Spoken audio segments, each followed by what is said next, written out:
You are listening to the Cresco WealthCast, a podcast brought to you by Cresco Wealth Management of Wellington Altus Private Wealth. I'm your host, Dimitri Korolis, and I wanted to bring a podcast from the world of wealth that was really just easy to follow. And from time to time, I'm going to be bringing in members of the team. We'll be bringing in external guests and really providing some good information that are inspired from those coffee talk conversations that not just we're having, but that you're having as well. You can follow the podcast on www.cresco.podbean.com, or if you're on Spotify, you can just search for the Cresco WealthCast. And last but not least, please do not forget to subscribe to my channel on Instagram, which is @TheFinanceGreek. Okay, so it's been a couple minutes since we've done a podcast, that being with the Christmas season and holidays coming up, but now we're back in the swing of things. Thank you for joining us again. Remind everyone that we are on Podbean as well as Spotify and of course our YouTube channel. So that's going to be very important. If you go to YouTube, it's Cresco Wealth Management. Just look for the logo. And why it's important today, because there was a series of videos that were done by another advisor on the team, Sheena Schreiner, who I will introduce here in just a moment. But it was on the topic of really what we're hearing from clients. Again, from the intro and the common theme that we've been doing with this podcast is not just what we're talking amongst ourselves, but really listening to you or questions that come up. So Sheena, why don't I direct it to you, again, one of the advisors on the team, and the videos that you have done on the YouTube channel and what prompted those conversations. Yeah, so I think it's just really, like you said, staying focused on what we're hearing from our clients. And so not just myself, but other advisors on the team. Regular conversations that we're having. It tends to be bonus season somewhere between January and March, which also falls in line with RSP contribution season. With where mortgage rates are at and interest rate cuts, when are those happening? Big question tends to be around, what to do with this lump of cash. Do I pay, down my mortgage or other debt, or do I make that contribution to my RSP versus TFSA? There's all these different avenues and ways that these conversations can go, and what is the best answer. So That's where I wanted to pull Wayne into the conversation. He's the expert when it comes to these kinds of topics around planning and that sort of thing. So I felt it was timely to do a video, which turned into a series because we couldn't keep it down to a tight minute on all of those topics. So you got to love the holidays. We spend all the money and then we get some of it back. Now we got to know what to do with it. But okay, great point. So Wayne, from the video, I know it's hard to just start and say, you got to do this, you got to do that. And quite frankly, I hate that advice as well. Even when you're talking with clients, it's always, well, I heard that I should be doing this. Well, no one really asked what was internally going on. So maybe, take us through a couple of the layers and let's see where this conversation goes. Yeah, so I think as we all kind of want rules of thumb, right? And so it's easy for us to say, just tell me what I should do. And just like anything, there's no simple answer. People always hate it depends, but really it does. So when Sheena and I were talking about her video series, we really were talking about who should be paying down debt, who should be investing, those sorts of things. And one thing that didn't come up in those videos is we truly believe that paying down debt is rarely the worst thing you can do with your money. It's actually never the worst thing you can do. But sometimes there's things you can do a little bit better with it, and that's really what we were trying to talk through in that series. Yeah, one of the questions that'll come up, and I'll piggyback off your point, Sheena, with interest rates. What's happening? What should I do? So you get this bonus. You have a mortgage, whether it be fixed or variable. But let's just go on the high. You're variable. You're freaking out. You're paying over 6%, whatever the case is in today's market, and naturally say, I want to put this down on the mortgage to save some money, but when you look at these different accounts, is that really optimizing your rate of return? Mm-hmm. Mm-hmm. Yeah, you know what? When I'm having these conversations with clients, first we want to go back to the plan and look at what the data tells us. But one of the talking points around that is that you never want to focus too much on one thing at the detriment of something else, right? So if putting that big lump sum against your mortgage is going to be to the detriment of your long-term savings, then that might not be the best strategy. And then that's where kind of Wayne comes in to really dissect it and get down to the numbers and what the data tells us. Yeah, and it's all about balance, really. I mean, it's great to pay down debt, but down the road you do need that liquidity that you'll have with your portfolio. So how do we use sort of both tools, debt reduction and investing, in order to get you to where you want to go? And then, like Sheena says, sometimes when you dig in and you look at the numbers and you do the analysis, there's so many variables at play, whether it's your rate of return on either your mortgage, your rate of return on your portfolio, your interest cost on your mortgage. Where would you be putting the money? Because whether you're putting it in your RSP, your TFSA, an open taxable account, all these things have an impact kind of on the math that you do.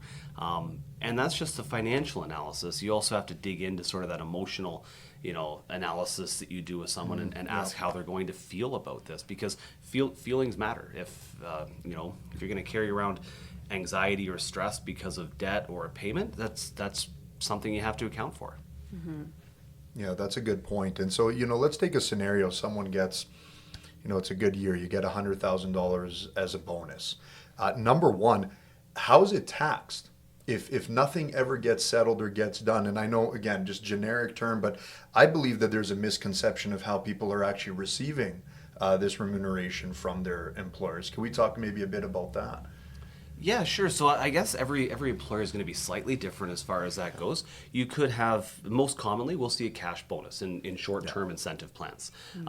So that'll be taxed to you as regular income, and depending on your province, it'll be added to your taxable income, and that'll work itself out. But usually you can count on paying 40 to 50% tax depending on where you're at.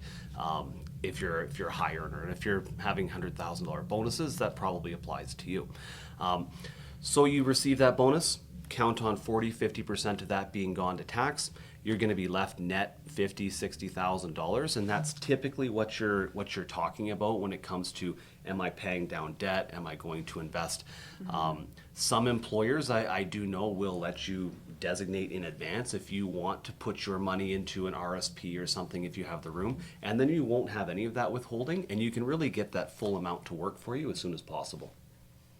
And so another thing I guess that we should talk about too is when we're thinking about whether or not we should contribute to an RSP versus a tax-free savings account, understanding how you can maximize those contributions, looking at where your marginal tax bracket is, kind of balancing between the two sometimes. I know one strategy that Wayne likes to talk about is maybe contributing to an RSP in your maximum marginal tax bracket, and then using the amount that you get back, and then topping up your TFSA with that is always an option.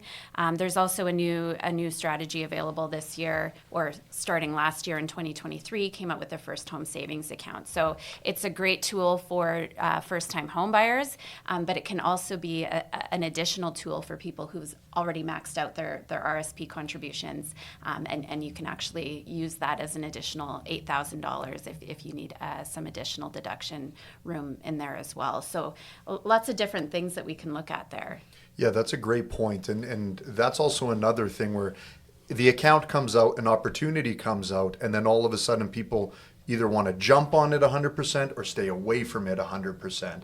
And I think with the first home savings account, it's on a very ad hoc basis. Now, not to do the cheap plug of why you need to talk to a financial professional, but this is a prime example. As you all can listen, there's so many variables that go in, and the different accounts have different tax treatments and different structures, and what you're doing emotionally versus what's actually happening economically and debt. So these are all a lot of really great points, because it is for some and it isn't for others in terms of maximizing a benefit as well. Yeah. Sheena, anything else that you guys are hearing out there? Well, I would just say, to build off of what Sheena mentioned there, I mean, yeah, there's sometimes the strategy of putting the money into your RSP and then using the refund to contribute into your TFSA. I think RSPs a lot of time out there get a pretty bad rep because people will contribute and then they get the tax refund and then they spend it. But really, where you can harness the power of the RSP is by taking that refund, which is the tax you would have otherwise paid on that deduction, and make sure that you put that tax refund to work for you as well. And then when you really start compounding that, if you have the TFSA room available, if you can make that go to work for you on a tax-free basis, that's where you'll really start to see good results. And that's why I'm a fan of doing that, because if you take that refund and you spend it on other things, that's fine. That's the decision you make. But you do miss out on the long-term compounding power that you'll get with the RSPs and the TFSAs. Why is that, in your opinion? Why do people have such a bad rap on RSPs? Was it just not explained properly? Is it a generational thing? Is it because people tied up all their savings and then they weren't told that it gets taxed again on the way out? What's your thought on that? Oh, I mean, there could be a bunch of things there. One, I think the biggest thing, though, is the amount of time between the contribution and the withdrawal, and we forget about the refund and the other benefits that we got along the way. The money that we got as a refund, it gets spent, and then later on, we see the tax bill, and we lose sight of that. We lose sight of how much more the account has compounded over time because there hasn't been any tax charged against any of that income. We lose sight of it. Then we have a recency bias, and I think that's where some of that behavioral conversation with investing comes in, is we have a recency bias of the tax we pay at the time of the withdrawal, and we lose sight of everything that happened in the past. And I think that's why they get such a bad rep. And they can be problematic if you're losing things like old age security once your RSPs convert to RIFs and you lose control of your income planning because of your RIF minimums. But nobody likes hearing of it. Sometimes those are good problems to have. It's you're somewhat fortunate if your income's over $100,000 a year, or $90,000 this year, I think it is for OAS. So yeah, I'm still compassionate towards it. I understand it, but we need to remember all the good that happened in the past. Yeah, I'm sure I think I think there's a bit of a misunderstanding too around what the strategy is for RSPs, right? Like you want to make that contribution in the higher marginal tax bracket, and then hopefully get the deduction back at close to 40%, and then when you take it out, hopefully you're taking it out in that lower tax bracket around maybe a 25%, right? So it's the spread between the two that you want to optimize as much as possible, and then utilizing different types of your TFSA and other vehicles when you start to pull that in retirement is really going to make sure that you're maximizing what those contributions were throughout the years. I think there's maybe just a limited understanding as to how you want that to play out for you in retirement. Yeah, well, absolutely. And just to add Great on point, to that, Sheena. Yeah. Sheena, you're right. Like you get that deduction at the higher amount, and then you look at it, you say, now I take it out at a lower tax bracket for myself. But you can still, when it's RIFed, when it's converted to an registered retirement income fund, if you have a partner, you can then further split that income with them as well. So we can't just look at income going in and coming out to one person, because there are other features that come into play that really do make the RSP a great candidate for bonus season, if you have the ability to put that money away. I got a question, picking your guys' brain apart on this one here. So here's a scenario. Let's just stick with a $100,000 bonus that someone gets in 1 year. Then they look at their carry forward room. They haven't been contributing over a period of years, for example, and they have $100,000 in carry forward room in their RRSPs.